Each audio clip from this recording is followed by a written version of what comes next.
বেসন পেঁয়াজ কা দহি ফটকা, হ্যাঁ এটাই নাম। আমরা বাঙালির এই খাবারটির সাথে খুব একটা পরিচিত নই। এটা বানাতে কি কি লাগবে সেটা বলে দিই। কিছু মশলা যেমন গোটা জিরে, রাই সর্ষে, হলুদ গুঁড়ো, ধনে গুঁড়ো, শুকনো লঙ্কা গুঁড়ো, হিং, নুন, তাছাড়া লাগবে ধনেপাতা আর কাঁচা লঙ্কা। আর এই রেসিপির প্রধান উপকরণ তা হলো ভালো করে ফেটিয়ে রাখা টক দই, পেঁয়াজ আর আগে থেকে শুকনো খোলায় ভেজে রাখা বেসন। তো প্রথমেই সর্ষে তেল গরম করে তাতে সাদা জিরে, সর্ষে, হিং আর কাঁচা লঙ্কা ফোড়নে দিয়ে সামান্য ভেজে নিয়ে দিয়ে দিতে হবে পেঁয়াজ। পেঁয়াজটার একটু অল্প দিতে পারো, আমি একটু বেশি দিয়ে ফেলেছিলাম।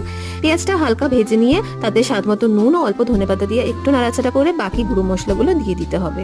তারপরে ওটাকেও আর একটু ভেজে নিয়ে বেসনটা দিয়ে একটু নাড়িয়ে চাড়িয়ে টক দইটা দিয়ে কন্টিনিউয়াসলি নেড়ে ছেড়ে অল্প একদম জল দিয়ে ফুটিয়ে নামিয়ে দিলেই তৈরি বেসন পেঁয়াজের দই ফাটকা।